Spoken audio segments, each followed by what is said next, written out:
Hello friends, I am Rob, the Dungeon Tutor, and today I'm here to answer a question that I've gotten from one of my friends in the GUI Game Masters Den of Enlightenment, the social group from Facebook for the folks at GUI Cube.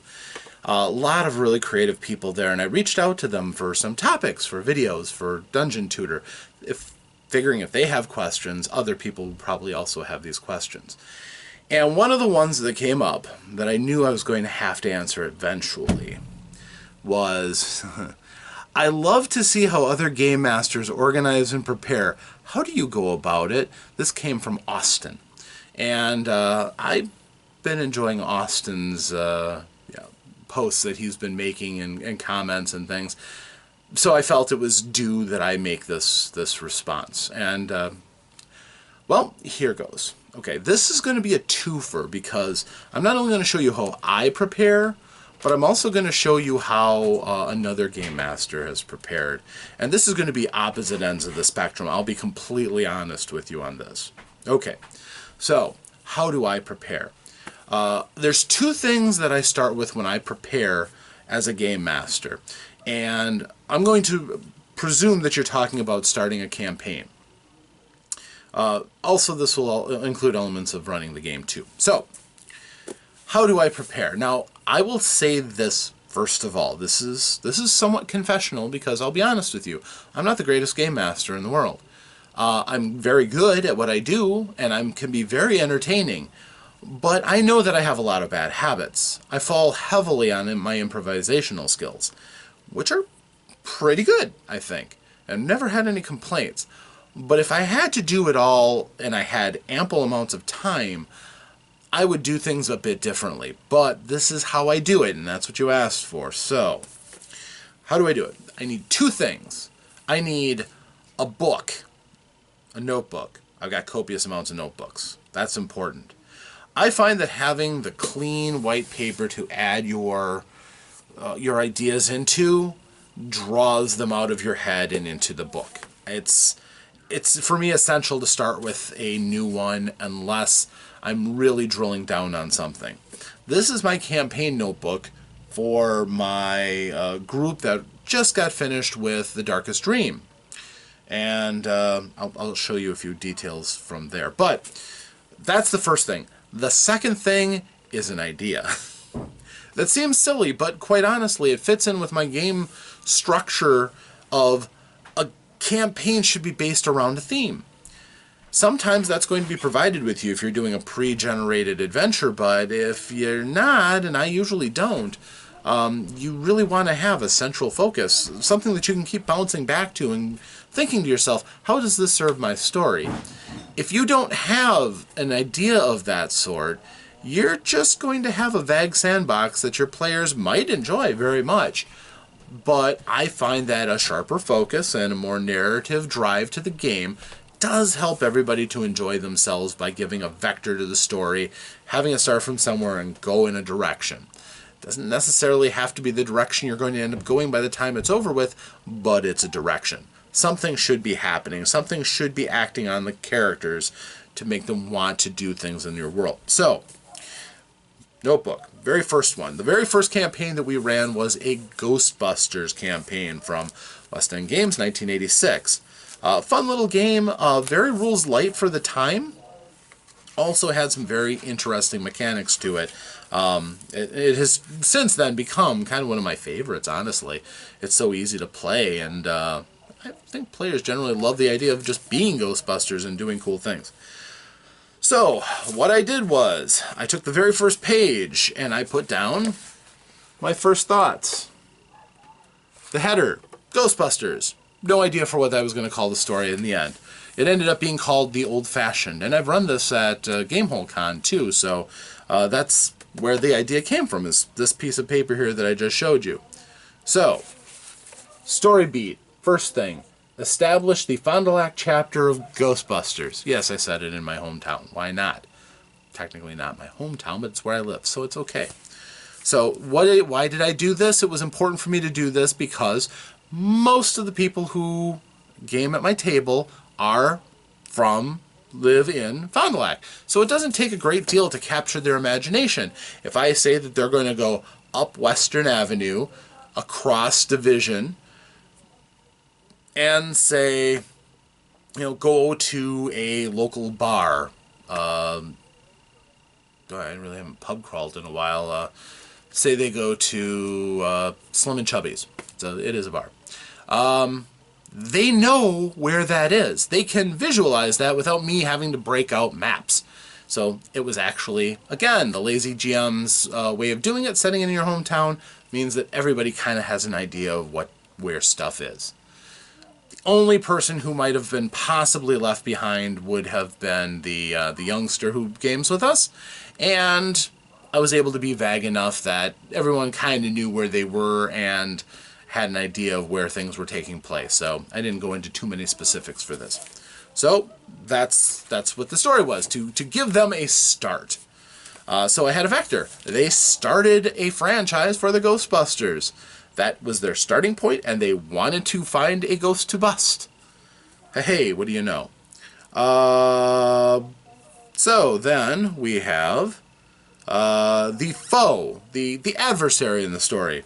And for that, it was the Bichelle sisters. They are 3 deceased sisters who are ghosts, and they are haunting a house that the party is hired to go and get them out. In addition, there is a secondary character involved, the ghost of the man who murdered them from back in 1864. So I had that interwoven. It's shortly, a little bit after the Civil War, and I came up with a little bit of a storyline for that, and I put the elements here that these sisters, Esmeralda, Beatrice, and Winifred Bichelle, were wooed by the evil lieutenant, who was a flim-flam artist. He was a scammer, so he wooed them and tried to seduce them because their father was rich. So he killed them. He got killed himself. Their ghosts are all in the house. That's the basic premise that I started with. Then, I also have to read my own writing sometimes. So newly established Ghostbusters was the premise. The money is short. They have a family residence that itself was haunted. To give them a tutorial for how the game worked, I put a ghost in the house that the father of the rich kid of the group got for them. He got it really cheap, so there you go. There's your Ghostbusters headquarters. And I used as a house the house that a friend of mine lived in. And so I could easily make out the layout of the building easily enough for memory. And I put in a ghost that happened to be in their house and popped up, and they got to bust that ghost right off the bat. So they got to practice using all of those things. That element's in there. He was... Didn't even come up with a name for him at the time. Oh, no, I did. Tutorial. Waldo Wilderun. Cranky old, used to shoot at the neighbors. So, it's able to, you darn kid whippersnappers! That kind of thing. It was able to ham it up, and they had fun with it. Another nemesis, from the DNR, Department of Natural Resources. I figured, the Walter Peck character is great, and the party should have a foil that makes them kind of sweat a little bit, so I wanted somebody to do that. Now, in my own hometown, we actually got yelled at by the town botanist. I didn't know the town had a botanist, but they do, and his last name was Weed, which was awesome. It's the greatest name for a botanist. So this person I had was Eugene Nettle. And I again, heavy duty nerd. He had the black frame glasses, and if you think that you can talk down to me, I'll have you know the DNR is very powerful, and if you don't have every single I dotted and T crossed, you will regret the day you ever heard of Eugene Nettle, because I will be on you, and I will make sure that all of your licenses are taken away and you are shut down for good. Fun times. I had this character in mind as I was writing this stuff out. And I also decided to have a rival group show up too, so something so the party could play off of. And for that, my inspiration actually came from a video game. It was one of those hidden mystery find an object games, but there was one.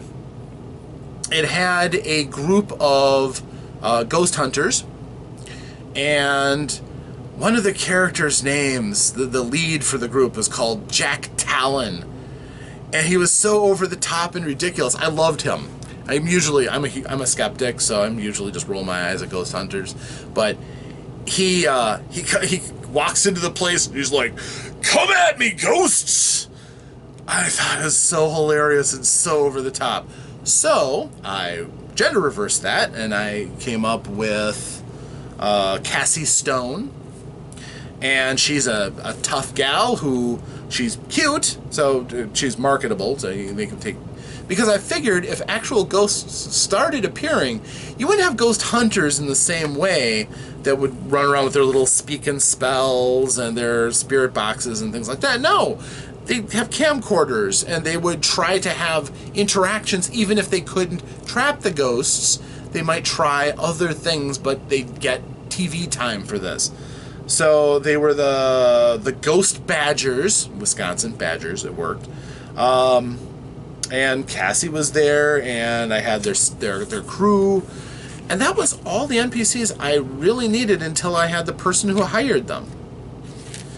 Now, and the next page is the person who hired them. That's all I put, because I was ready for more details, but I never wrote any more down. The person who hired them was a Texan real estate agent, investor named Haas Zettler. And Haas Zettler talked like this, you know. He was a kind of a cross between Boss Hogg from the Dukes of Hazzard and Foghorn Leghorn from, well, Looney Tunes. So I easily took inspiration from wherever I came to make these characters, but those were the tools that I needed to get the thing in motion, and that's about all that I really wrote down. I needed the characters so that I could go back to reference the individual characters again and again and again. And I did, and it worked out great. I didn't need any more than that to start with. Now, again, if this was going to be a long campaign, I might have had some other people of note, or at least a couple of names jotted down so that I could reference people and then assign them roles throughout. Some people have a hard time coming up with names, and I can empathize with that, but I'm not that person, so never really had that problem. Then I did a little bit of storyboarding on how I wanted the adventure to run, and this is what I wrote. I wrote you'll have to excuse me here. Didn't always write with the same quality of ink every time. Sometimes you just write with what you have at the time and transfer notes back to your box. Opening, introduce the HQ on Amory Street here in Fond du Lac. Harold Detmer, the financier, gave the house because the son's name was Billy Detmer. The house is haunted by Waldo Wilderon. After role-playing, install a containment grid, so they truck that into the house, and when they turn it on, that's when Waldo shows up. Waldo gets riled up, class 3 poltergeist, trigger light tech stuff. So he starts playing around with them. Victory, then next thing right away is that job offer from Haas Zettler. May use the GhostNet to find stuff out because I advanced it a bit. They had a subscription to GhostNet, which is basically a BBS that the Ghostbusters ran so that they could pass on their information to the rest of the group. And Haas Zettler's job offer was to clean up a ghost problem in the Bichelle mansion. So why I called it the old-fashioned was because it's an old-fashioned ghost-haunted house. But you have Ghostbusters, you have proton packs, and so therefore you have a sense that you can fight against it. So, then what did I do? We had the session 0. They made characters up. So what I did was, as they were making up the characters, I wrote down all the information for the characters that this game required. I wrote down the character's name. I wrote down their type. They were Billy Redcliffe, the occult bookworm. Ben Schwartz, the jock. Schmidt, the face of the group. Opportunist manipulator, he's the face. Jimmy Lecker, he's a show-off. Cassie Crenshaw, she's a new age palmist and psychic. And Maggie Fenhouse is a smart and spunky occultist. Fascinated with the cult, it's her hobby. And then after that, I used this book to also log the adventure. So when they actually got to playing, I'd write the date down so I can reference the date. And I would take, for the most part, with Waldo, he really didn't require a great deal. Ghosts and Ghostbusters are relatively simple. A couple hits with the proton pack stuns them, then they contain them and put them in the trap. So all I needed to do was put down Waldo's numbers and the damage he took, and any notes. Cassie, sometimes my notes are pretty bad, I'll give you that. But they did drop Waldo down and put him in the trap, and they won. So they succeeded at the tutorial. Yay. They didn't do any real damage to their own house. Double yay. Alright, so then after that, took a couple of notes along the way. They fought some ghosts. They went to the Bichelle Manor. At this point, the campaign went pretty quickly. There weren't a lot of sessions. I was running very short campaigns, so it was really only a couple sessions long, the making the characters, and 2 real nights. The stats were for the ghosts that they fought. Despite that, I also back up my adventures, and if you're curious on how that went, that's actually recorded in the State of the Dungeon address for January 21st, 2021 and February 15th, 2021. So, that's kind of how I prepare. I have an idea, I crystallize it, write down the details that I need, and move forward from there as much as I can. The next thing that we did was a Red Box Dungeons & Dragons game. So in that time, I took note of their stats to help them out, because they hadn't played Dungeons & Dragons, and I knew, the stats are kind of important to know. I wrote down the characters' names, of course, so I can reference them. When I'm running a game, I like to refer to the players as their characters' names. It helps everyone else to remember that they're playing in a role, and hopefully they get more comfortable with being in that role as we go. And then after that, basically these are combat sheets. Again, recording the conflicts of a given night. If somebody comes up that's an important NPC or something, I will jot that down. But I run pretty minimalistic. Bear in mind, this is the game mastery of somebody who's been doing this for 35 years. So I do a lot of things on the fly. And maybe that's not always for the best. The adventure that I ran for that Red Box Dungeons & Dragons was Castle Caldwell and Beyond, which is actually a pretty bad series of adventures. But it was a good dungeon crawl for them to start with. Again, that's back all the way from the basic days. So that's how I do it. And again, I'm not saying other people should even do it to the level of that, because there's not a whole lot of preparation there. And it's heavily leaning on my abilities to throw out and infer from what I know of my players what's going to interest them. What level of detail do I need to fully highlight something? And I can take the entire campaign and spin it around on the fly. So I might see it as a fairly lazy approach, but it doesn't mean I don't put a lot of thought into the game as I go. I pre-visualize encounters. I practice dialogue before I do anything. So for all the characters that are eventually going to pop up, I generally have a voice for them. I have a personality. You'll hear me say this again and again, but I have the vectors in place to direct the players where I want them and to give them some interesting things that they can go and resolve on their own. Some things, oftentimes, that don't have anything to do with what the rest of the party wants, like their own character story arcs. Sometimes you don't want the whole crew of your friends following along when you do something. One of the kind of the falling points of something like Scooby-Doo, the gang likes to stay together until it's time the story makes them break up by fiat, because Fred decides they all have to break up.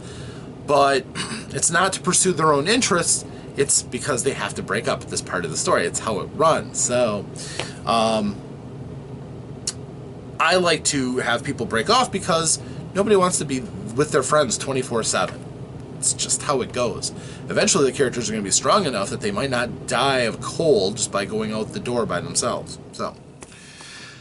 So that is how I do it. Again, I can't say I recommend it for everybody. This is something that should only be tackled by an experienced game master. If you really want to live by the seat of your pants, cool. Also, that occasionally does fall apart on me too. If I'm on a night and I'm not on, I don't have the energy, or my memory isn't what it should be, I can flounder a bit. Never catastrophically. I'm like I said, I'm pretty good. But there are slow nights sometimes, or just the players aren't giving anything back energy-wise, and I'm trying to give out what I can, and by the time it's done, I'm just drained and defeated because I don't feel like I provided a really great adventure. Might have that been helped if I'd have been prepared a little bit better? It might have. But a lot of times it's, just dealing with circumstance. Now, the flip side, I told you I would give you a twofer. This is what a preparation for a campaign looks like by somebody who is really into that stuff. This is the campaign notebook of a friend of mine. He was one of my first game masters in college, and he fit the obsessive game master thing to the hilt. This is his fantasy world. I found it in a garbage can when a friend of mine was moving from his house, and I couldn't believe it. That this guy's work was just thrown out. I'd spent so many hours in this world, and the idea that he was just going to throw it by the wayside, I couldn't take it. So I grabbed it. I've told him that I have it, by the way. He thinks it's funny, but he's never asked for it. Even when I've told him, plain out, I have your campaign world. Do you want it? And we never hook up again. But okay. This is going to be hard to see because the paper has faded, but I'll do my best. Alright, we have things like phases of the moon and the different,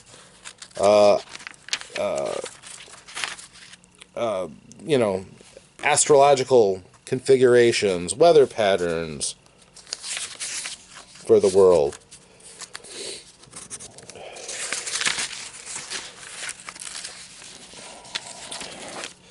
Fully fleshed out pantheons? Oh yeah, we've got those. Let's see, I'm going to tilt this down a little bit.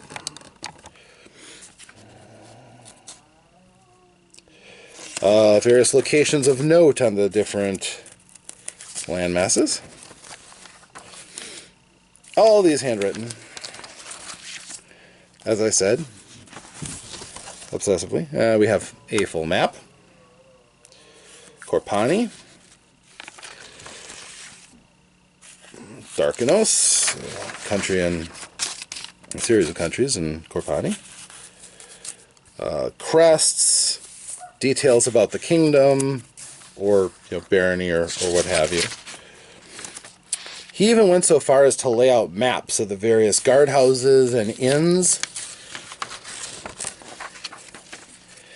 And again, this I'm just showing you just to give you an idea of how far down the rabbit hole you can go.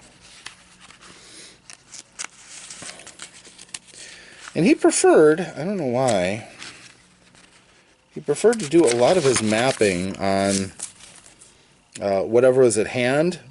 But when he really wanted to graph out an intricate city map, he would go and get very fine paper for that.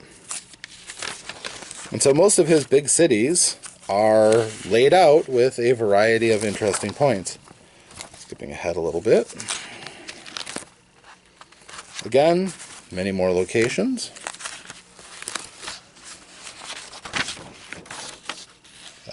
Small villages. All of these places have locations. And it just goes on and on and on. It would take me a long time to show you all the various things, but you can appreciate how much time and how much effort went into this. And the way that he ran it, obviously since he had created all of it, he was quite familiar with it. And was able to spin stories off of this from one continent to another, open up a campaign in a completely different continent. So, yeah. Masses and masses and masses, written over years. I don't know how he didn't want this back. But, again, like I said, he never asked for it back. So that's how far down the rabbit hole you can really go. You can go with an incredible amount of detail if you want. Do you think adventurers actually went to all of the different locations in that? No. Maybe 15%, I would say, for all the stuff that he did. Maybe, being generous, 15% of that was actually used. I dare say there's probably as much detail in the locations in that book as you're going to find in, say, Eberron.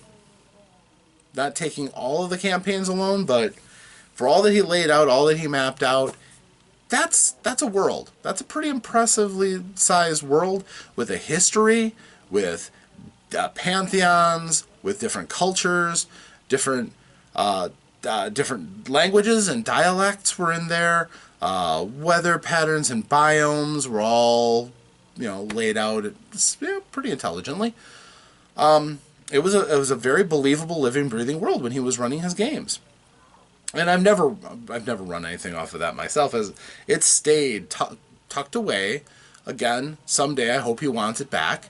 I would be happy to give it back to him. Just every time I've seen him, he's never asked for it. But yeah, it is, I think, one of the best examples I have of what you can do with prep. You can plan for every possibility by knowing where everything is. What happens if I do this? And it's, like I said, not what I recommend because it's too much. I think that your focus would be better served plotting the narrative rather than having all of the background details of that. But if you have that, it's not a bad thing. As I said, I could run all kinds of adventures off of his world if I wanted to, because all those details are still there, lovingly rendered, and his handwriting was actually pretty good. So, yeah, it's pretty cool. It really cries out, though, to be put into a wiki. It really does. Just to organize it. But, yeah, I think it's really cool. It's a cool artifact from my gaming history. And, again, that's another way of doing it. Somewhere in between those two extremes is probably what you should aim for, just to be honest here. But I will say a couple of things about the prep, though. Number one, you should never feel like you're completely floundering when you're running a game. Even if the players try pulling you away and going off in a different direction than what you had intended, if you understand the world, if you kind of know what's going on, you should have all the tools to at least entertain them until you can come up with a good plot hook to bring them back.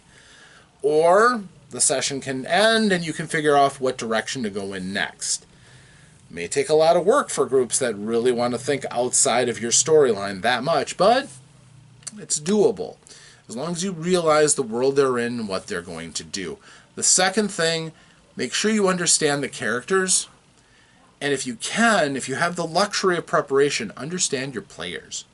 Understand what they want, understand what they're looking for. I know my players in both groups, and they have a completely different chemistry. One group just wants to just do stuff for the sake of doing stuff. they aren't as interested in deep and abiding storylines, and they're not interested in making characters that are really rich and have their own fully idealized things. They do it because we get together and we play games. And if we do that, they get to roll dice and do cool things from time to time. They're pretty happy. I've tried pushing for, see if they want it anymore, and they frequently don't, and that's fine. We can always run modules and adventures that I don't have to put a lot of myself into, and they will be pretty happy with that for the most part. The ones who like the role play can find some role-playing opportunities, and I'll allow them to indulge it, but at the same time, I want to keep things going so the people who want the action feel like they're contributing, feel like there's things that are there for them to do. My other group really likes the narratives. They love following the storylines that I've laid out for them and attacking the problems and, figuring out their characters and what their characters want and their characters' different approaches to things. That was really evident when I ran The Darkest Dream for them. They actually really started to bond into their characters, and each of them took those characters and made them their own. One person's version of, say, Horanan, the powerful warrior, might have been played completely different from the way somebody else would play Horanan. He made it his own, and it's cool. It's very cool when that happens. And as a result, he had his own things that he was interested in. It wasn't necessarily just what the group wanted to do. He has his own issues to deal through. And, it's a completely different feel. It's a completely different group to run for. And I can run different games for that group, too, that the other group might not appreciate as much, which is fine. It's all good. I like to scratch the itch of dungeon crawling sometimes, and I like to run narrative games more often, so get both needs served. If you understand what your players want, you can target and focus and lay out encounters. And if you're doing a pre-generated game, you might strip out some encounters that the party isn't going to appreciate as much, because rarely does it pay off to drag your party through something that they don't want to do as a game master. You generally get more resentment and eyes rolled than anything, so it's better just to strip that out. Maybe somebody else already solved that issue, or maybe it just never really was that important anyhow and they can move forward. But whatever it is, if you understand your players, a lot of times you'll have a big leg up in the preparation because you'll know what's important to them and can steer towards the things that'll get the most engagement out of your group. Whether that's immersion, whether that's enthusiasm, whether that's deep and abiding role play. What your party really wants, what your group of friends, hopefully, your group of players is looking for, you can accommodate with your game. And ultimately, in my mind, that's one of the most important things about prep. It's to make your job easier, certainly. It's to indulge your particular, how you run a game, to indulge that style, and to set it up for the greatest chance of success. So, whether it's fly by the seat of your pants, and again, maybe even try to curb that a little bit to give a little bit more preparation, or at least a little bit of record keeping. But whatever works for you, grow into that, learn it, practice it, and maybe every once in a while try something a little bit different.